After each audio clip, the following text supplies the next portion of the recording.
Hello fellow crafters and welcome back to maxdmcrafting. Today guys, we are near to the end of the project Fortified Manor by Games Workshop. But it's not by Game Workshop, it's by maxdmcrafting.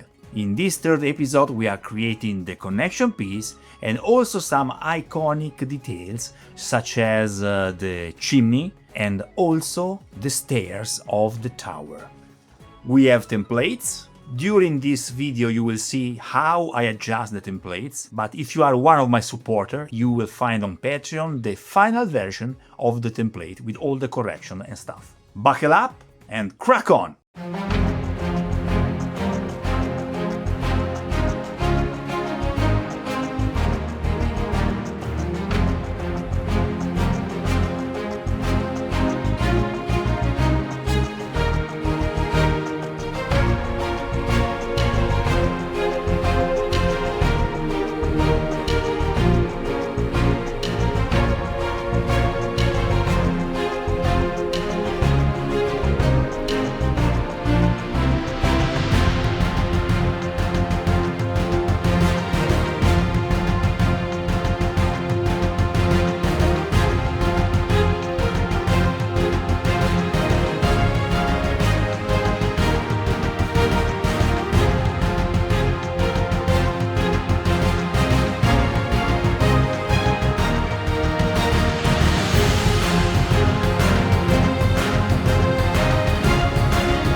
As you can notice, the construction of the chimney is basically improvisational, and I want that you notice especially that I'm putting a lot of pins inside the structure and I will let them there forever, okay? This will bring a lot of strength to the piece because the chimney, you know, it's suspended stuff, so very often you can break it if you don't take care, if you don't pay attention. So having a lot of pins inside the structure helps a lot.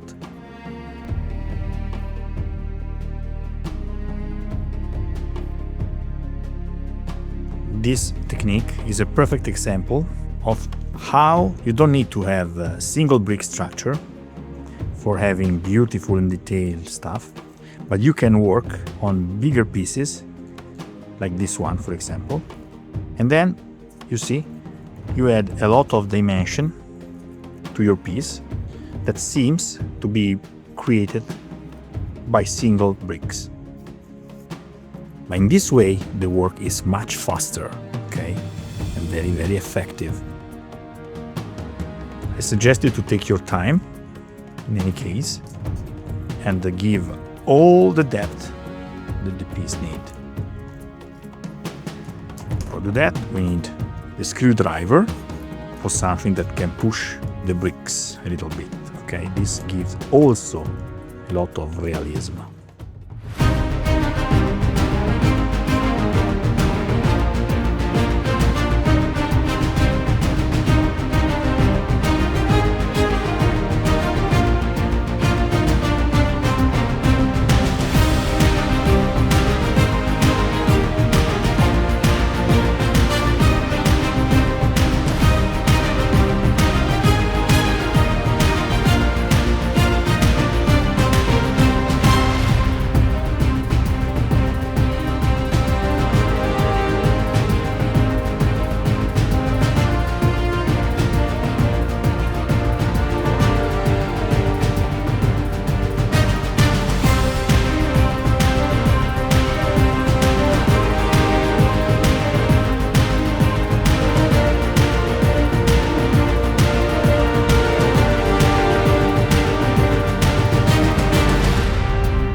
For the thickness of your connection piece, you need to measure the maximum distance between the buttresses, okay? Like that, you are sure that your connection piece is large enough to fit on the little chapel.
Using the template, I cut with the Proxon and we will carve some bricks here. So far, so good.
The next technique, guys, was already on the channel. I will just present you a little resume, okay? Crack on with some shingles technique. This technique for creating strips of tiles in 28mm scale requires a very quick use of the Proxon. First, we sink the wire a few millimeters into a piece of foam, the length of our roof. The distance between these lines does not have to be constant. Even the depth of the lines does not have to be constant.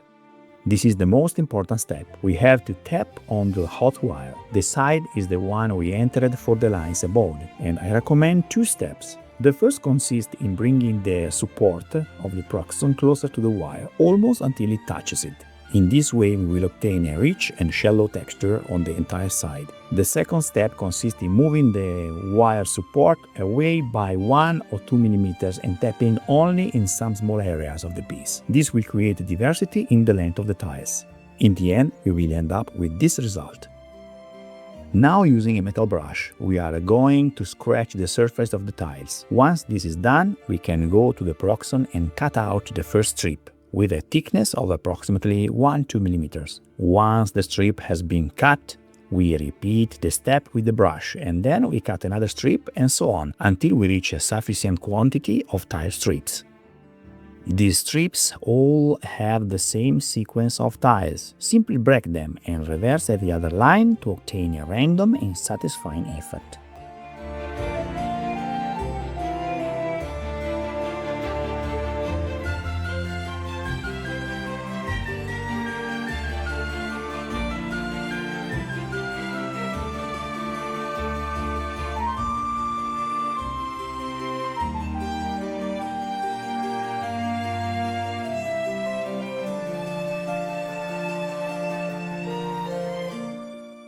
The laying of the tiles really varies according to taste. For fantasy buildings, I prefer to give a confused and disjoint look, as you see here.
Okay guys, this is it for today. I hope you enjoyed this video. If you like this video, please hit the like button and don't forget to subscribe to the channel. Next time we will paint this beauty. So I'll see you all here on maxdmcrafting channel. Happy crafting!